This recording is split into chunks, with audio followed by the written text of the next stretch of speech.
Welcome back, it's me, Lou.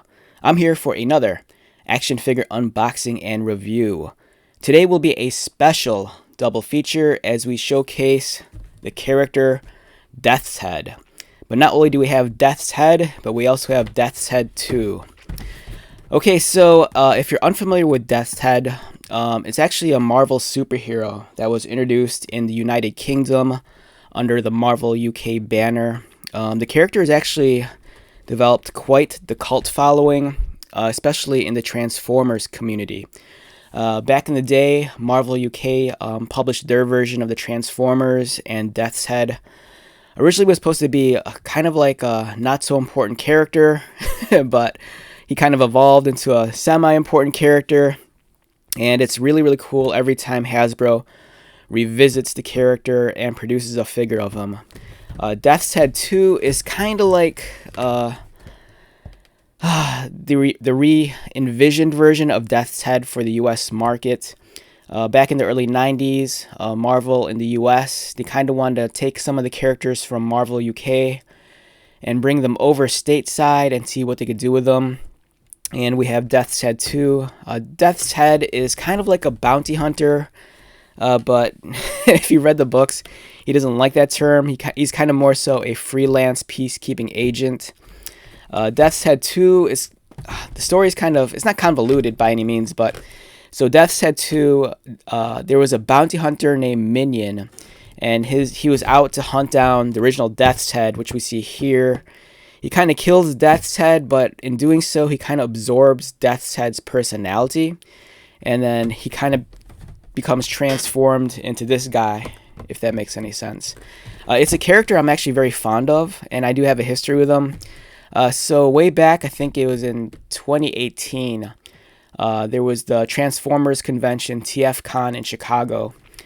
Back in the day, Chicago was kind of a hotbed for Transformer conventions. We used to get the big Transformers convention, BotCon, and then we'd also get the unofficial convention, TFCon. And at the 2018 TFCon, I entered one of the art contests and I actually came in first place.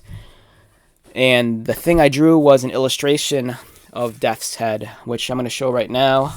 So this is a drawing of Death's Head. It's pretty large. It's drawn on 11 by 17 Bristol board. It's pen and ink. And so it won't fit under my camera, but as you can see here, I drew Death's Head 1. The original Marvel UK design, and this drawing nabbed me first place, so it was really cool. And also, while we're at it, let's talk about the first Death's Head figure that Hasbro produced. They made Death's Head 1. This was the 3 3/4, 4-inch scale figure done for their Marvel Universe / Infinite line. And it's awesome. I remember Transformer fans being really excited for this figure, just because we finally got a figure for Death's Head, and the scale was small. But if you collected Transformers, you could easily display this next to the smaller Legend scaled figures. And this is a great figure too. Despite its small size at about 4 inches, it's just as articulated as a 6-inch Marvel Legends figure. So it has all the bells and whistles of a standard Marvel Legends, but it's this, pint-sized. And then here it is next to the larger figure, which was a San Diego Comic-Con exclusive, or at least it started off as a San Diego Comic-Con exclusive. This is something that you might be able to find at GameStops, and for me, I purchased this online through Amazon. This figure over here is an older figure. It was part of the Guardians of the Galaxy wave, and I think this one came out maybe in 2016, I think. Can't find the date on here. But this is an older figure. You could find this on the secondary market, and the prices on this guy is still pretty reasonable. It's not one of those figures that's shot through the roof over the years. You could probably even find this for below retail if you're lucky enough. So yeah, we have 3 different versions of Death's Head. We have the smaller one from many years ago, and then we have the 2 modern ones. All right, first, let's start with this guy right here. So the cool thing with this, the box, as you can see, is a much larger box. It's a deluxe packaging. The color scheme is very different than your standard Marvel Legends. It kind of has the little Marvel insignia on the corner, you know, for like the comic books. On the side, nice illustration of Death's Head. Death's Head was originally created by writer Simon Furman for the Transformers UK books. And speaking of Transformers, this is such a cool Easter egg. If you were or if you grew up in the 80s and you collected the Transformers figures, you kind of got those file cards, much like G.I. Joe's on the back. And they had that like power rating meter. And it's kind of cool because they kind of recreate the Transformers power rating meter right here. So it's kind of a nice, subtle throwback, you know, to that, which is cool. Death's Head stands in at 6 feet 6 inches, weighs in at a whopping 420 pounds. First appearance, Dragon's Claws number 5 in 1988. Don't call Death's Head a bounty hunter. Remember, he's a freelance peacekeeping agent, unless you're tired of breathing. This peacekeeping cyborg from the far future is a one-being arsenal who doesn't care who his next victim is, as long as he's being paid.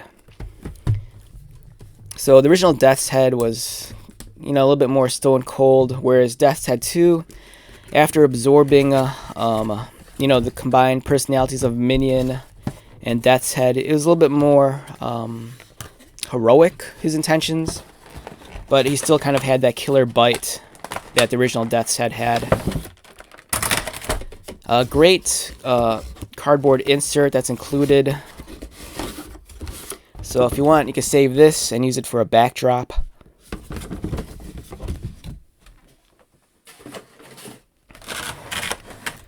And let's take out this guy so we could do a side-by-side comparison. Alright, so for Death's Head 2, a cyborg with a repertoire of super abilities, Death's Head 2 has incredible physical strength and an even stronger personality.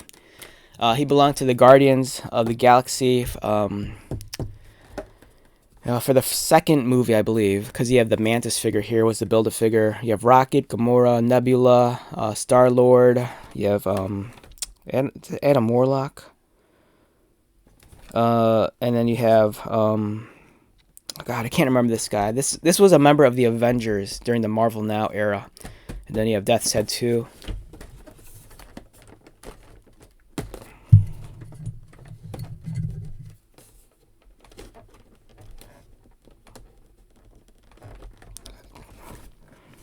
Just give me a moment if I get this open. Oh, God, I'm not thinking straight. It opens up from the side. It's like early in the morning right now. It's like 4 o'clock, so I'm like half asleep. But I wanted to do this before I get to work. So, all right. So you have two different versions of Death's Head. You have him here as he appears in his initial appearance. Wonderful looking figure, incredibly detailed. It looks like everything is brand new pieces. And then you have his tray underneath, which includes all his different accessories. You have his giant axe, his mace, a rocket. I think it's a rocket. A shield, and an extra pair of hands.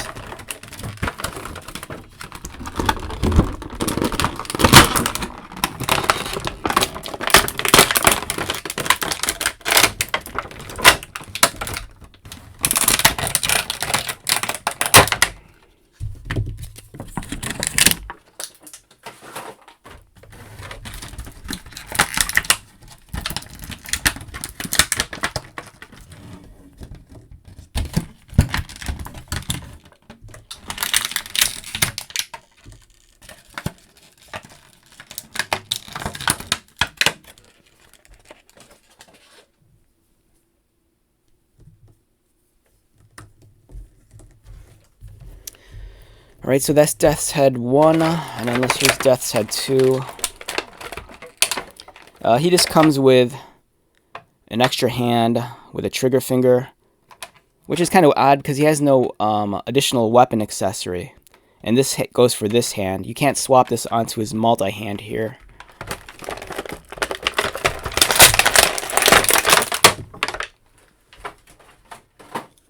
All right, this is actually the second time I've reviewed this figure. My original Death's Head 2 figure I kind of used as cannon fodder to create a custom X-Men Cable figure. You can find that video in my back catalog. But this figure, I love this figure so much. I kind of felt like it was underrated because it's such a great build for customs, and it's a beast. This thing is huge. So we have two different versions of Death's Head. And let's get started. I don't even know where to begin with this. And just for the hell of it, real quick, let's take out the little one right here. And it's wild seeing these two different figures next to each other. The original one and the newer one. I do like the shade of gold on the original, or the shade of blue on the original one. It's a much more metallic finish, and the texturing on this one, it's really beat up. It almost takes on the appearance of like a metallic hammered finish with all the little dents and dimples. This one has it too, but not to the extreme as this one. And I do like the metallic finish on the head and the armor pieces. This one kind of suffers from that plastic gray.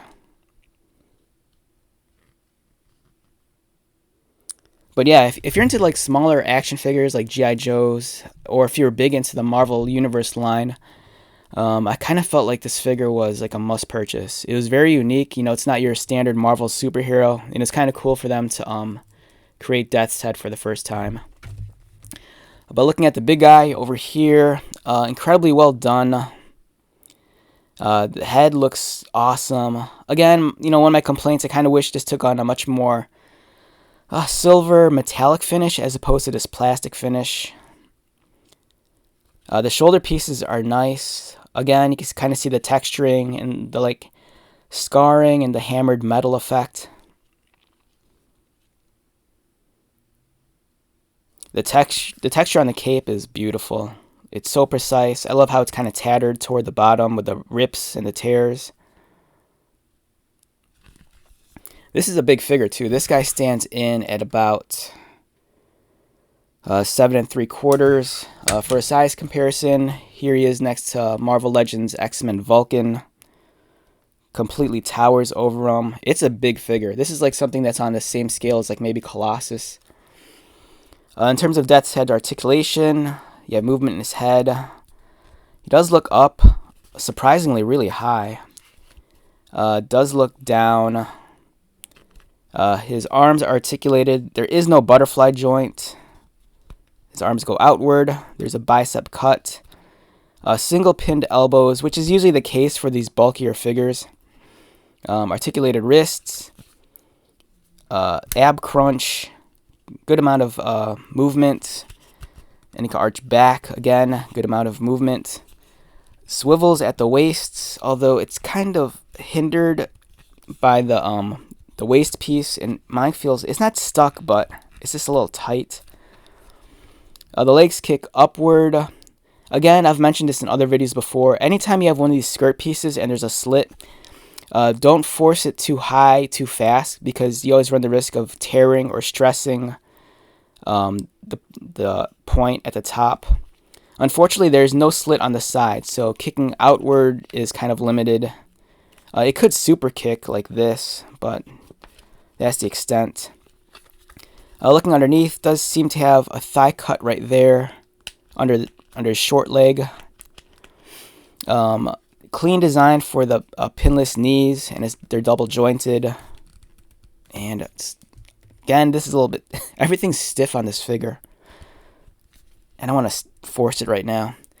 He does have a boot cut for a swivel and articulated ankles.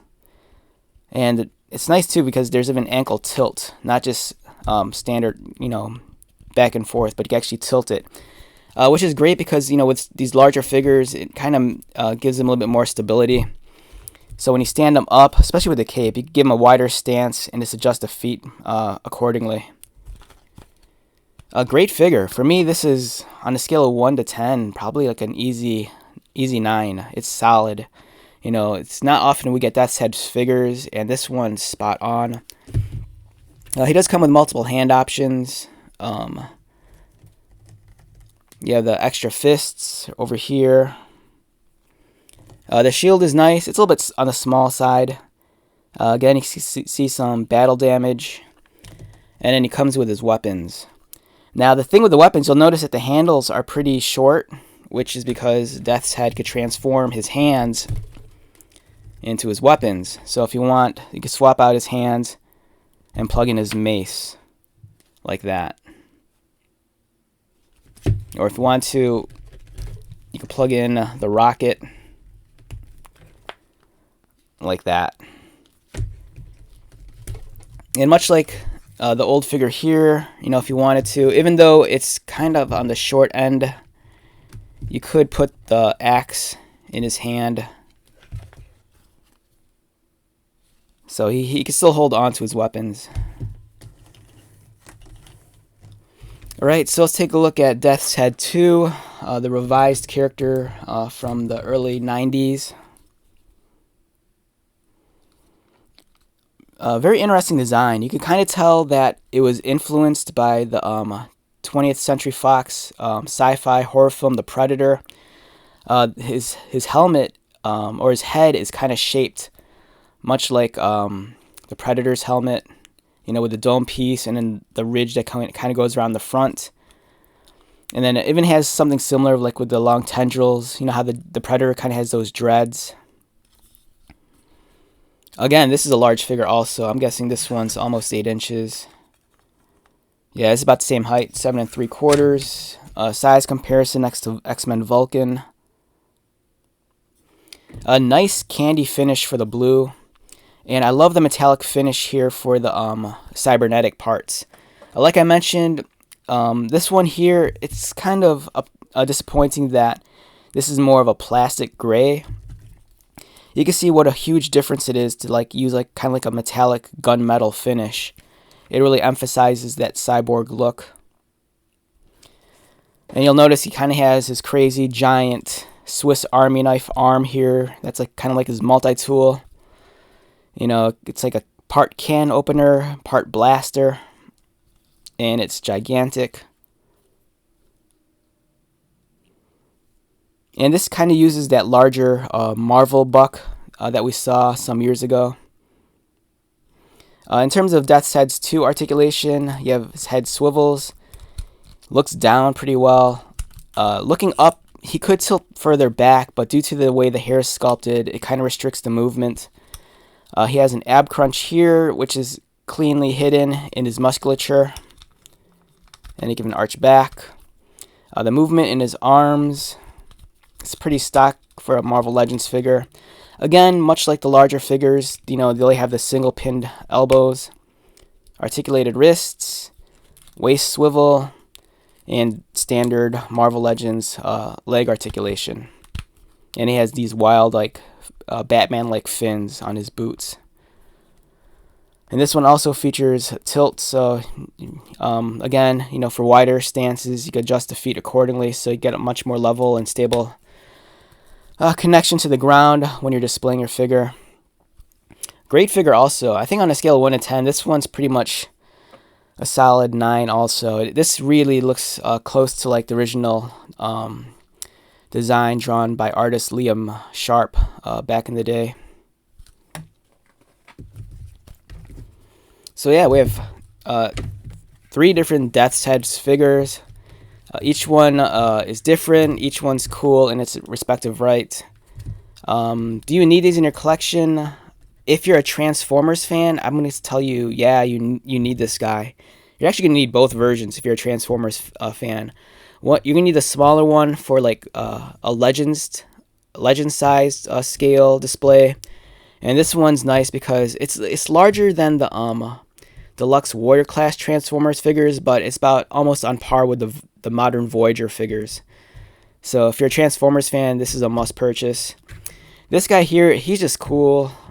It's a very unconventional Marvel superhero, and both figures kind of represent a unique piece of Marvel comic book history.